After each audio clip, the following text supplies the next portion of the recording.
Hello, my name's Ian Kinder. I'm the owner and the founder of Live Safe Academy. Thank you very much for joining us for video number 5 of our episode, Real Encounters. And I'm here today with Lou Kyoto, one of the few men that I call teacher.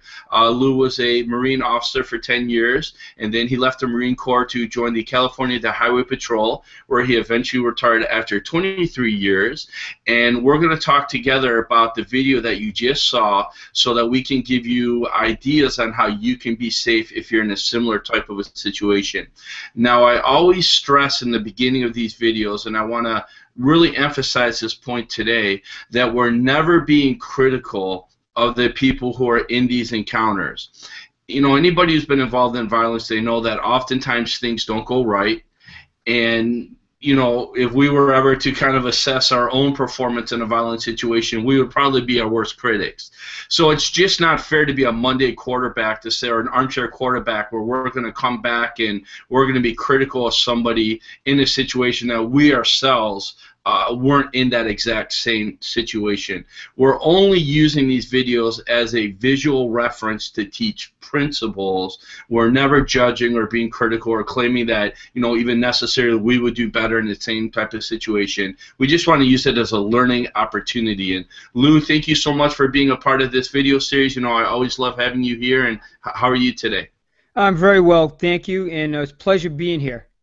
Well, that was a really interesting video that we saw, and I'm going to kind of hand over the mantle to you first, but tell me what your thoughts were about this video, and maybe start on that first point that you want to comment on. Sure. Well, the first point I want to comment on, just so to kind of piggyback on some of the words that you just said, is that one, this gentleman that was involved in the shooting to defend himself, he was the guy that was in the arena facing the suspect's gun. So from that perspective, he's the one that made the decision to defend himself. And that decision I have to fully support from the standpoint that he was the one that was facing the threat. He decided at that critical moment that he wasn't going to become a victim of that threat. So he acted in accordance with the law, defending himself, and also with his conscience. Well, you know, I think one point that immediately leads us to, and the concern that we always have when defending ourselves, is that when there's other people around, especially when they're trapped in a confined space, in that particular case, the people that he was around were also at risk when he decided to draw his gun and a gunfight started. But we got to break that down for a minute to understand. Had everybody complied and done what they were told, they may all have been shot and killed right there. So it's not as though he was creating a situation that wasn't inevitably going to happen anyways. And what he was doing was making the decision to act, take the initiative before it got to that point that criminal started to pull the trigger.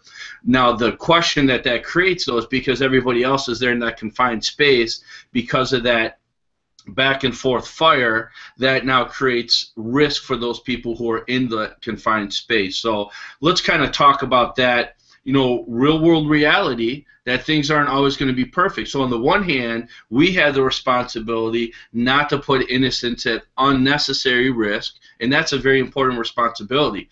But we also have to know that the world's not perfect, and these type of things can happen. And had he not acted at all, they may all have ended up getting shot and dead passively, not even resisting and trying to defend themselves. So what are your thoughts about that, Lou?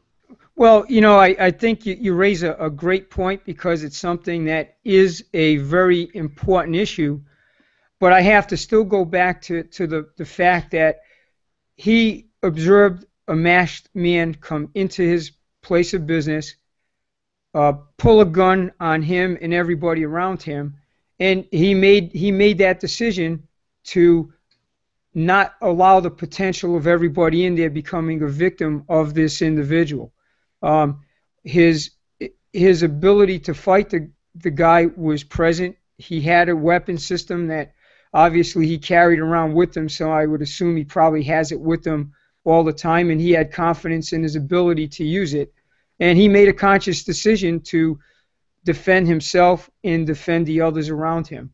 And I have to, you know, from my perspective, there's no way for me to criticize him doing that, because as I stated earlier, he was staring down the barrel of that handgun, and just, coming out of a law enforcement background, we have the same concerns there as he did, as far as people around your immediate area that can be put into jeopardy.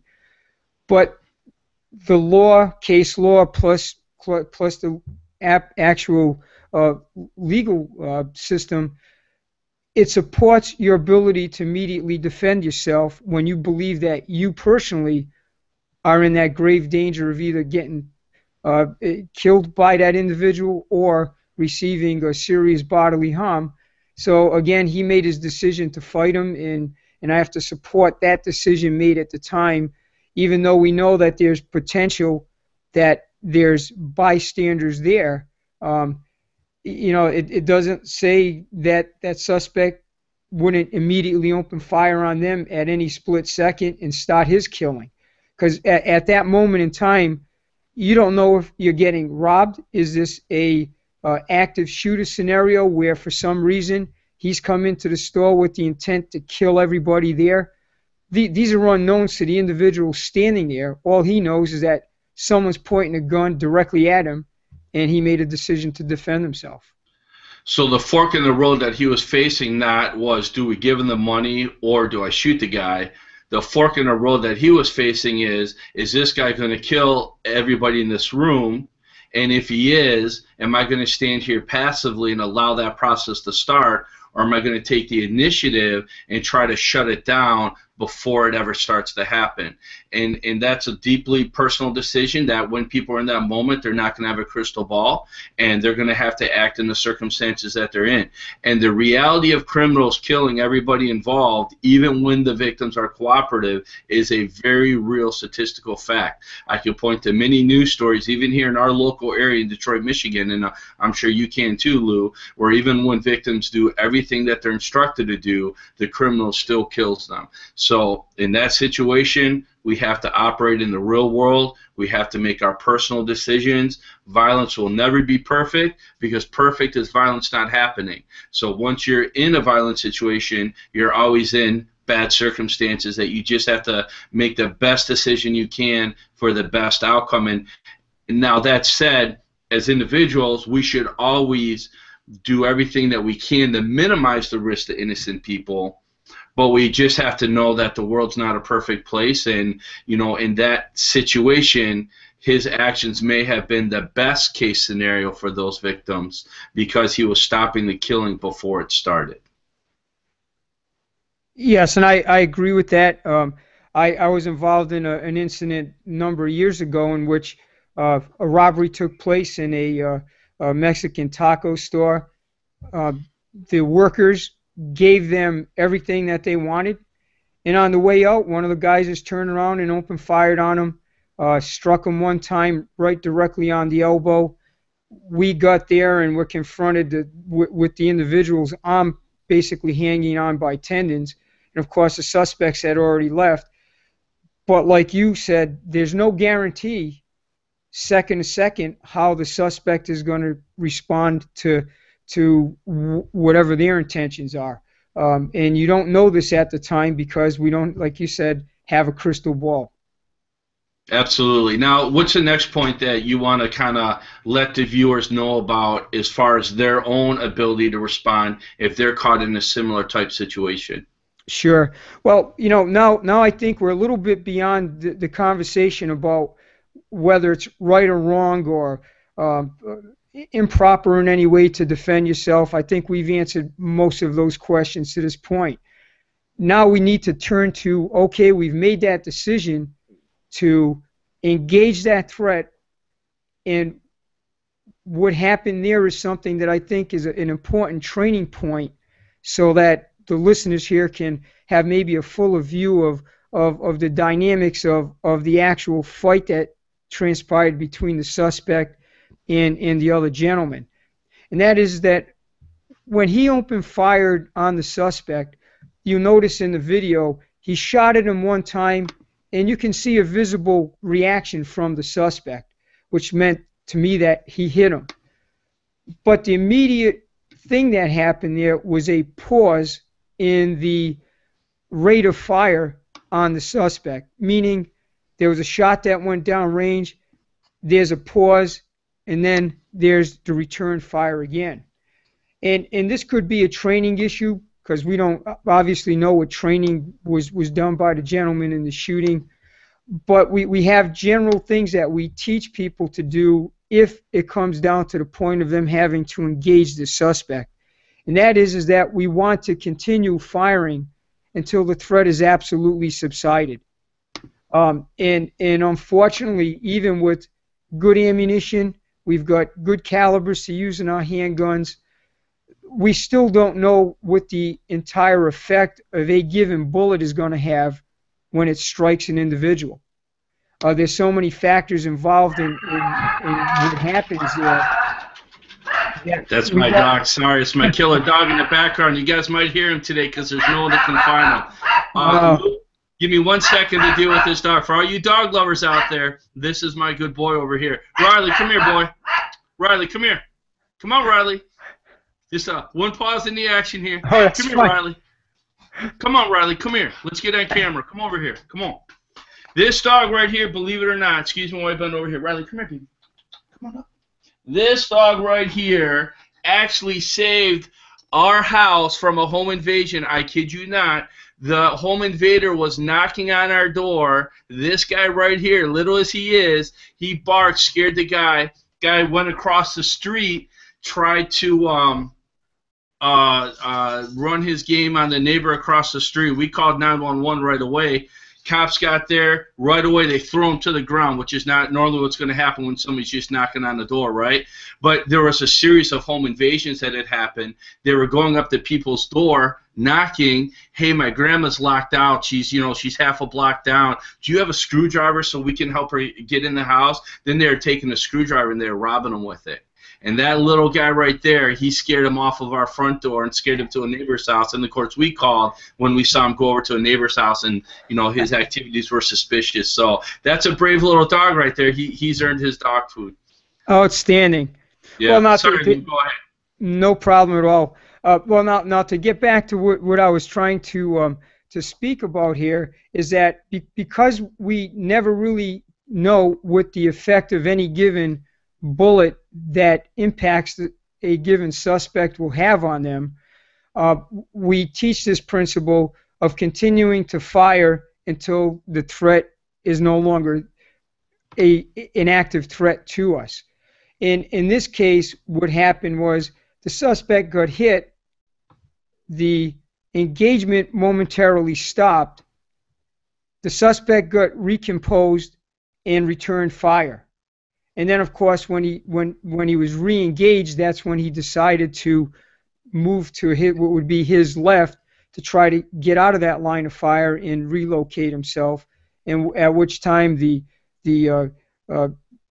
store owner followed and attempted to contain the scene there. So the important lesson there is that handguns, obviously, as we have talked numerous times in some of the other podcasts and other things that we've done, sometimes these handgun rounds don't have the desired effect that we would like, which is immediately stopping the threat. And if you engage a threat, you need to continue firing until that threat is no longer a threat to you. And I think that's one of the most important lessons to learn out of this incident. While we do have great handguns that we can use, and the manufacturers that give us great ammo for them are constantly doing their best to give us the necessary tools to have more effect on target, we just don't know until you get there what's going to happen. So if you're training, you need to train to be able to engage multiple times in a very, very short period of time, maintaining combat accuracy. Well, let me give people a couple free resources here. We have podcast number 8, How to Select a Handgun Caliber for Self-Defense, and there we talk about this issue of we can't predict the outcome of any given action, how the assailant is going to react to us. we don't know if it's going to take one shot or it's going to take 10 shots. Every caliber has failed. Every caliber has been effective, and we don't know where on the spectrum any single shot is going to, what impact that's going to have or what effect that's going to have.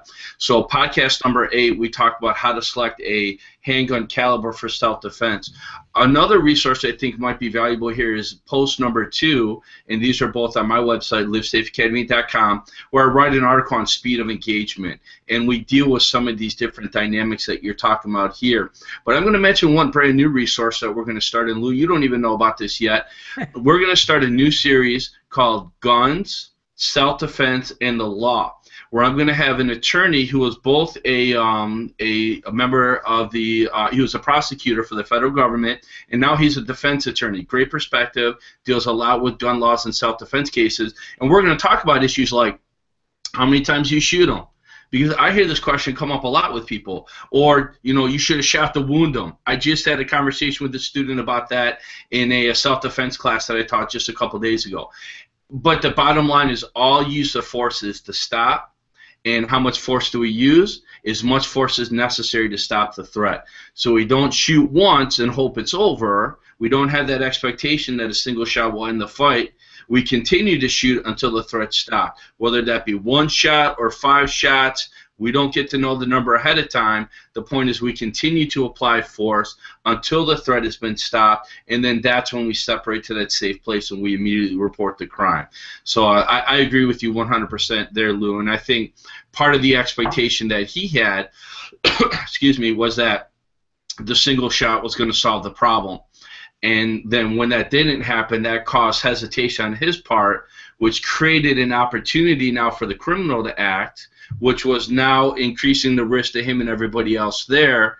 And I think one of the most important dynamics in violence, Lou, and you please correct me if I'm wrong, when somebody's acting and somebody's not acting, that's when you're going to have the greatest movement as far as somebody advancing their cause. So if you're the one acting and they're the ones not acting, that can be what determines the outcome of that fight. But the flip end of that is if they're the one acting and you're not the one who's acting, that gives them the greatest potential to advance their cause. That dynamic where one person's acting and one person's not acting is probably the most critical dynamic in a fight. And there's an inescapable, unavoidable gap between action and reaction. So there will always be some time there where the person who takes the initiative will be acting and the person who's being acted on will not be responding. The more aggressive we are, the less opportunity we have for them to take action, but also that prevents us from being the person who's passive while they're acting, which puts us and everybody else at the greatest risk. Now, I don't know if I explained that very well, but does that make sense, and is that something that you agree with? Well, I think you explained it perfectly, and this issue of aggression is something that whether you're talking about using handguns to fight, whether you're using your own personal weapons in unarmed combat, it's the same principle that is taught in the military. We talk about achieving the initiative in any fight. Because when you do have the initiative in a fight, that means that you're imposing your will against whoever you're fighting. And it is always better in the fight to be the one that is dictating what is happening there as opposed to responding to what someone else is doing. The old adage is that you don't really win fights defensively because eventually any defense is going to get weakened or eventually get broken through. It's very rare that you see it work otherwise. So in this instance that we're discussing, or virtually in any other one, if you have a trained response that is well practiced, and you take that well practiced trained response and apply it very aggressively, you're going to have a greater probability of being successful than waiting for someone else to impose their plan on you. So what you're explaining is really the nature of fighting. The fights turn on the same principle that you've just explained. And the way I'll kind of say it is nothing kills like hesitation. And that's because of this dynamic where you've got this gap between one person acting and one person not acting. And that's just the worst possible position you can be in if you're the passive one. Now, if you're the actor and they're the passive person, then that puts you in the best possible position. And violence is all about causing injury to incapacitate and shifting focus. And you can't cause injury to incapacitate, and you can't shift their focus from hurting you to protecting themselves, unless you're the one who's acting, you're the one who's taking the fight to them. Now, Lou, if I may comment on, and this would be kind of where I would sum it up, but if you have more to add, you're welcome to do that. And again, always feel free to disagree. As people know that watch our videos and our podcast, we're never looking for agreement, because there are times when maybe we do disagree, and it's good for people to hear different perspectives. But I think this is something we're 100% in agreement on, which is when he was shooting, he didn't establish a good two-handed grip. And if you watch, every time he shoots, the gun kind of leaps out of his hand, and then it takes him time to come back and establish that next shot. The fundamentals of shooting, from my humble perspective, is consistency and stability, because that's what gives us speed and accuracy. And when we deal with one-handed shooting, what I observe, and I believe you observed this too, and I learned these things from you, so you're my teacher, you and Joel Ferreira, when it comes to these methods, is that even though the vast majority of people learn exclusively with two-hand shooting, in most shootings, people shoot with one hand. And I believe the reason is because it's easier, it's more natural, and it's faster to grip the gun in one hand than it is to coordinate the gun with two hands. Now, that doesn't make two-handed shooting bad by any means. Two-handed shooting has a lot of advantages when your only line of fire is forward, because you get a lot of stability and consistency for that forward direction of fire. But I believe this creates a fork in the road for anybody who's going to carry a gun. If you're not going to dedicate a lot of time to developing that two-handed grip so that it's natural and consistent, not just through dry fire, live fire, and airsoft, but through force-on-force training where you're having to do it rapidly under stress, I don't think it's realistic to think that you're going to do the unnatural action of consistently gripping the gun properly with two hands. Now, that happens, but if you really want to be consistent to say that I have confidence this will work out right, I really think you need to dedicate the training to that decision. And it's a good decision for the time that two-handed shooting fits the circumstances. If you're not going to go down that training route to support that decision, then I think that for the training that you do have, I think you really need to focus on developing that one-handed shooting, so that you don't have that issues that he ran into where his two-hand grip wasn't working and it was interfering with his speed and consistency when shooting. Does that make sense, and is that something that you agree with? Oh, well, first, it's perfect sense, and I agree 100%. I will add into here, these are all training issues that have to be addressed in the type of training that you're doing, so that you can understand where one-handed shooting fits in, where two-handed shooting fits in. And as you know, because we spend so much time in both training together and also in doing classes together, is that we start people off in our training programs very close to the target and using one hand only on the weapon.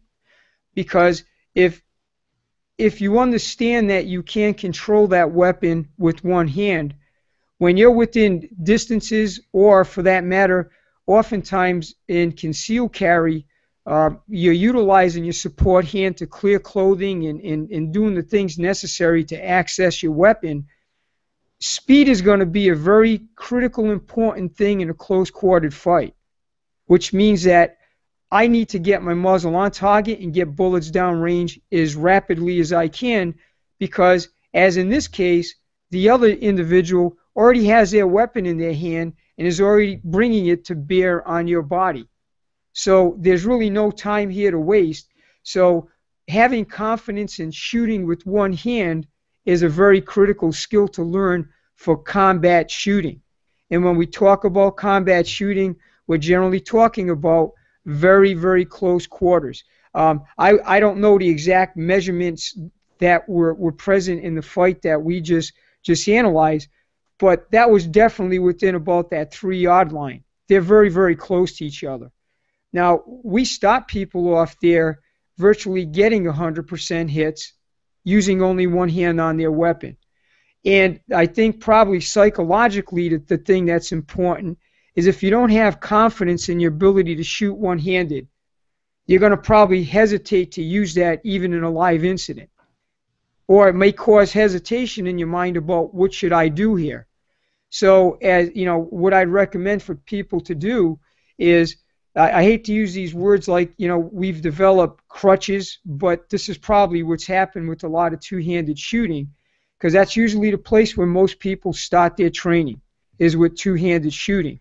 And I can remember early on when back in the early 80s when I started to do law enforcement training, when I would tell our guys to do things with one hand only on the weapon, you got some pretty strange looks on their faces. And the look was, geez, I don't know if I can do this right. Because to that point, they really didn't spend much time, if any, shooting with one hand. So, this is a training issue, and it develops into your confidence in your ability to apply the training. So we highly recommend that, yes, we need to know two-handed shooting because there's scenarios and circumstances where it's absolutely the best way to go. But by the same token, you don't want to use a methodology that works better in one place somewhere where it might not be as appropriate or work as well. It would be like trying to teach people to use a kick that's going to go up towards someone's head when they find themselves almost shoulder to shoulder with someone. You wouldn't use that technique there because it's inappropriate based on distance. This is the same issue, but we're talking guns at this point. Yeah, and I know when I train people, and again, you're my teacher when it comes to these methods, as is Joe Ferrer, so I don't take credit for this stuff, and I certainly didn't invent it. It's been around for a long time. But I never let them put two hands on the gun until after they're competent and confident with one hand on the gun. And that's for a lot of reasons. One is the psychological issue you talked about. When people learn two-handed and they take one hand off, they tend to feel like they're at a disadvantage. But the other issue is that a lot of times they don't develop a proper grip with the primary hand when they have that support hand on the gun. If there is an improper grip with the primary hand, they won't know it because this is covering it up. Then when they take that hand off, now they have that improper grip that's going to affect their ability to function. So I always start people off, as you mentioned, you do too, and so does Joe, where they always have to learn with one hand to get that competence and confidence before we ever put that second hand on the gun. And then what I find, and I'm sure you find this too, is when you get people in the force-on-force training, once they get comfortable with one-handed shooting, they love it because it's so much faster and so much easier, which is exactly the two criteria the brain's looking for under stress, fast and easy to deploy that gun, that when you get into a dynamic scenario, and here's another big advantage I think one-handed shooting has, to cover that 360-degree environment that we have to fight in for real, not just a target in front of us on a range. It's so much easier to change your angle of fire when one hand is on the gun than when two hands are on the gun. So the advantage of two-handed shooting, and why it was fine for him to do, is because you only have a forward direction of fire. And for a forward direction of fire, two hands gives you the greatest amount of stability and consistency for that forward direction. But in a dynamic environment where you're moving, one hand will let you change the angle of shooting a lot easier than two hands will. And when people get in that force-on-force, that dynamic environment where there's a lot of movement involved, they just love that one-handed shooting. You don't even have to tell them to do it at that point. They're just reacting in the moment, and that always tends to be the majority method that I observe people use. So it's not a this versus that. You want them both. And this is why I love your online course so much, because even if people can't train with you personally, which would be a wonderful thing to do, and people can contact you if they want to do that, but they can go online, get a course, and learn a 3,000 round course of fire that they can do dry fire, airsoft, or live fire, where they can practice these methods on their own at their own convenience from any internet device. And it's such a phenomenal resource because you're teaching them all these things step by step and then giving them the ability to practice it and then come back and learn the next step. It's just it's a phenomenal resource to be empowered with this ability to shoot both one-handed and two-handed, not just to know the techniques, but to be able to develop the techniques so that you're functional and confident with them. Lou, those are all the points that I have for this particular video, but are there any points that you want to add, or do you want to sum this up? Sure. Well, I think we've covered the technical aspect of this to the point where it is usable information for someone listening to question their training, to maybe add some of the things that we talked about to their training, and also understand that we, as you stated in the beginning, are not critical in any way of any of the things that happen there. Real life situations bring real life things to us. There's decisions that people have to make in split seconds. Someone makes a decision not to become a victim of someone else's gunfire. That is their life and death decision to make, and I don't think it would be fair for anybody to ever stand in there and say right, wrong, or anything else on it.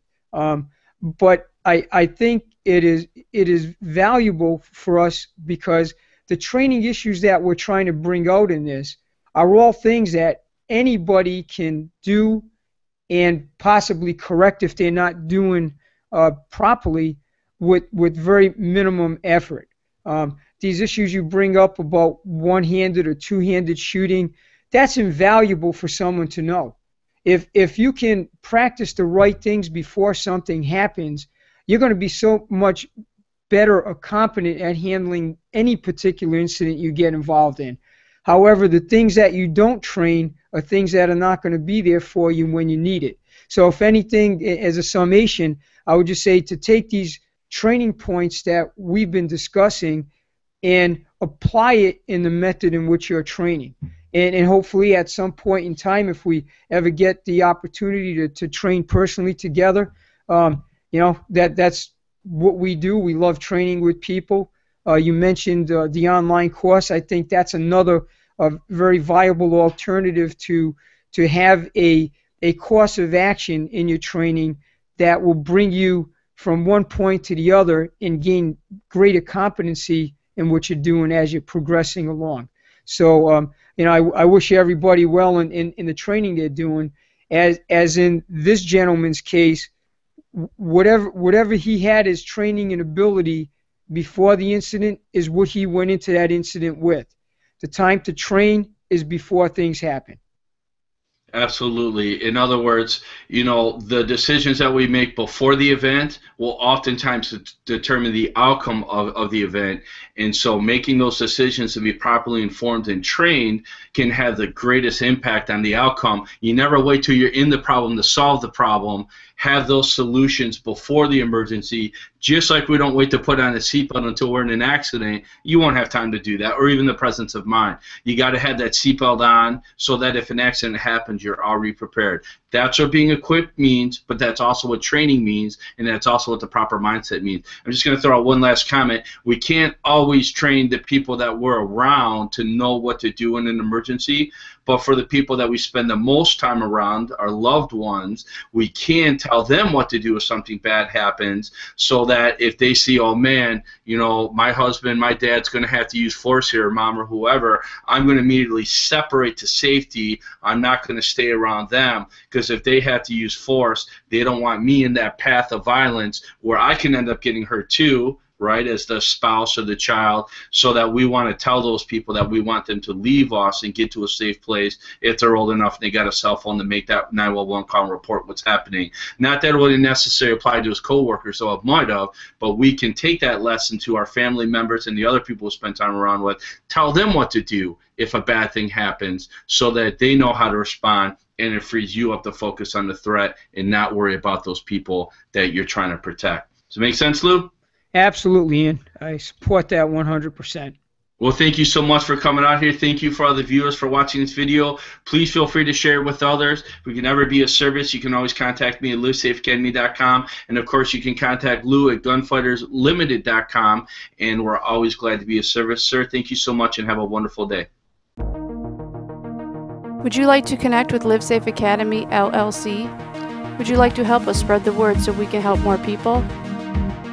Go to livesafeacademy.com/connect to join our email list, subscribe to our podcast on iTunes, subscribe to our YouTube channel, like us on Facebook. Get free safety information and learn more about our classes and premium online learning opportunities. Because you have the right to be safe, no one has the right to hurt you, and you are worth protecting.